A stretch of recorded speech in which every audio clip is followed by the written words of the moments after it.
Chilli Padi episode. Yes. So for today's Chilli Padi episode, basically we are talking about finding design mentors in Singapore.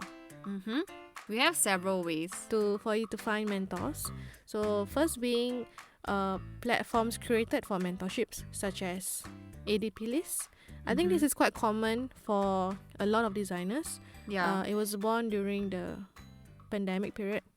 I think when designers were not able to go for events, we were not able to network as per normal at physical events. So the founder Felix, he actually came up with this idea of having an online mentorship for designers, and which is free. So far, I've seen not just designers signing up, but I've seen like product managers and It's other. quite popular for PMs also. Yeah. So for now, I think the popularity is increasing. I think they got some financial support as well, and it's expanding as well. So internationally, it's quite known. So that's one way. I've used the platform before, and I've seen certain improvements that they made.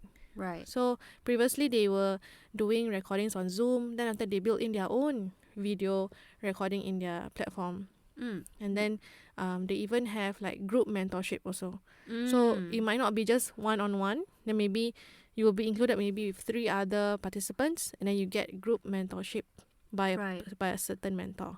Right. Yeah. So that's ADP list. Maybe we can also go through like if you want to find a mentor, how does it work? So far when I use the service, right, it depends how you want to search it. You can search it by maybe just search by name if there's someone that you're interested to speak to, and just so happen they are on ADP list, and then you will look at the available timings that they have.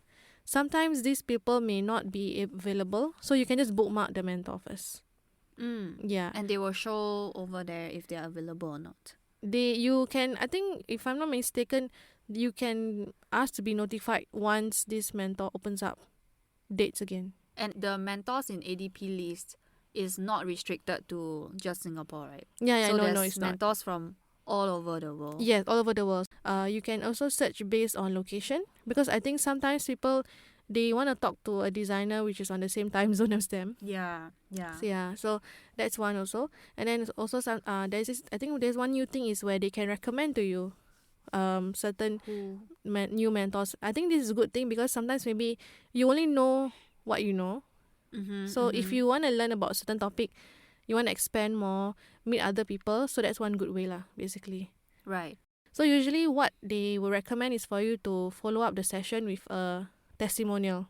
Yeah, like you give a bit of rating and review and testimonial. So that adds to the social proof of these mentors. So other people going to their profile can see, oh, okay, this is the number of people that they have mentored, and these are the nice comments that they leave behind. Yeah. Okay, that's ADP list. Yes, that's and it's ADP. very curated, right, for design mentorships. Yes, correct. Yeah.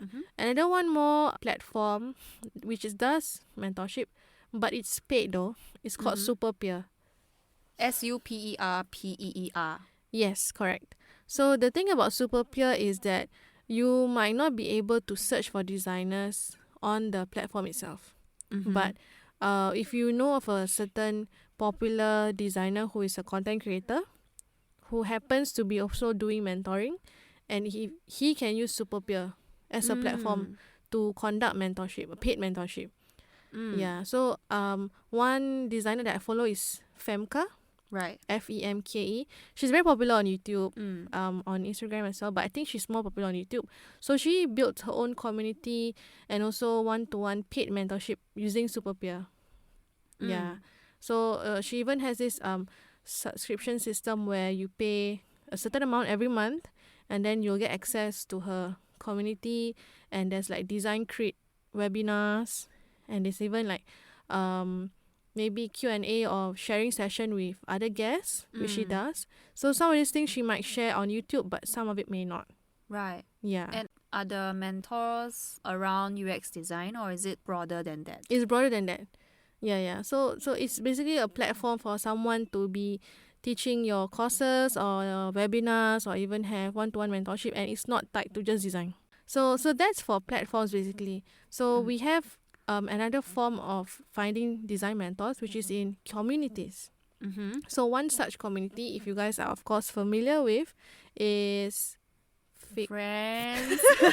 I want to say Figma. Friends of Figma. Yes, it's the birthplace of KSDL. Yes, that's where we first met as well. So so over here you are able to connect with other designers. In Singapore. In Singapore. Actually, not really, I've seen some other designers beyond Singapore joining the Discord server. Right. Yeah. So maybe some of these people they may not be from Singapore, but they are just based in Singapore. Then there are some who are maybe currently based in maybe Australia who are interested to work in Singapore. So they just join. So to just get a feel of the community here. So another one more is Design Buddies. So Design Buddies is a very, very, very big community. It's a super big. It's almost like worldwide. Yeah, correct. And it's not just tied to UX design. They can be talking about other things as well, about maybe illustration, 3D art. I've seen their Discord server before. Animation. Yeah, I've seen the Discord server before, and it's really huge. Yeah. And there's a lot of people. You might get lost. I guess so. Yeah. So I guess if you're active there and you're keen to have a more worldwide view or speak to someone on the other end of the world, maybe you can consider Design Buddies. Or if you want to expand the way you think outside of just UX design. Like want to learn some design skills from, let's say, an illustrator and see how that can help you improve in your UX design skills. That's also one way. Yeah, correct. I agree. Yeah, so that's one. And I also noticed like Design Buddies, the user age group might be a bit younger. Yeah, because of the interest group that I see in the Discord server as well. Yeah. So the next one is basically LinkedIn. I don't feel like we're always advertising LinkedIn. And FOF. Yeah. On LinkedIn, you can consider connecting with other senior designers, other PMs, and then if they are open to speaking with you, and then you don't come across as creepy, and you come across as friendly and sincere, and just want to get to know their company or maybe where they're working at, they might be open to a free, like maybe quick call or coffee chat. Right. And sometimes they will put in their profile also. Like open for mentorships. Yeah, or correct, open for like random coffee chats. Yeah. So that is when you know that, okay, that's this an person, invitation to get in touch and get connected. Right. Yeah. So I think that the thing about like these examples, right, which is to start off with a community first, is probably you have to do a bit of work yourself to sieve out like who are the people that you want to reach out to. Yes. Yeah. Whereas compared to the platform, is like it's a system that is built around you searching for one already. So the community is like you have to suss out lah. Like you have to see like, okay, this person's very active. Philosophy, and philosophy like kind of maps with mine, and I will be interested in like getting mentored by this person. Yeah. So it's a bit different. Yeah, I think that's a good point, because then at the same time you can also see whether this person is active in the community and how the person replies, and then you can judge a person by what the things that they say, right? And the things that they respond to. Yes, yeah. Because usually you will respond to topics or subjects that are of interest to you. Yeah. So that's one good way. I had my fair share of reaching out to people on LinkedIn before. Okay. So some of them were open to connecting over Zoom after that. So it was nice. So there was this one lady that I spoke to when I was still like looking for a job. I spoke to her just to Can you give some tips of how to reach out to ask for mentorship? Oh, okay. I never really asked for mentorship. Like I didn't say like, hi, hey, can you be my mentor? No, I don't do that. That's just a bit too direct. So what I would do is basically I would say, hi, thanks for accepting my connection offer. Yeah. I'm keen to learn more. Maybe I'll have a look at what they are reading, or maybe I go over to their website. And maybe I see the projects that they are involved in, or maybe their company, and then I would say, okay, I'll find something that they surely are an expert in, or something that I'm curious about. Then in my question to them will be, oh, hey, I'm interested to learn more about this and this so project. I saw that you were involved in this project in this company, and I'm exploring this industry further. Would you be open to have a quick chat with me so that I can ask you more further questions? Feel no obligations at all. I'm just curious and want to know more if you have the time. So if you are free, we can plan something like that. Then Wow, sounds like a pro.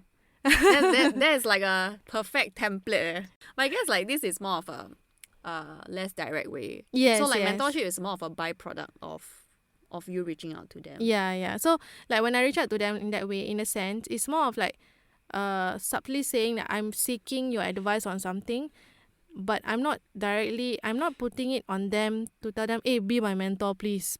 No. Right. Yeah, because it's such a heavy, they might feel like it's a heavy responsibility. It's So like committing. yeah, precisely. So you don't do that. It's just like trying to date. You don't straight away ask, hey, you want to get married to me? Oh, Yeah. wow, You know, this analogy. you meet the person first, get to know first, see whether sparks fly, whether you can, you can get the vibe, the person can chill. Then eventually you move on and see where the relationship goes. I feel like I'm giving relationship tips now. But basically what I'm saying is, This one is finding design mentors, not finding design husbands. I know. Maybe next episode, how to find design husbands in Singapore. Yeah, so back to the point. So my point is, you just get the call with the person first and then get a rough feel of how it's like talking to them. If they are interested, they are keen to maybe help you further, then maybe you can plan for another follow-up lah. So that's considered like mentorship already. It's like building that relationship. Yes, correct. Yeah. As a bonus, we have some resources for women. So first is Grit Mentorship for Women. Yeah, so Grit, it's actually by a Great Place to Work.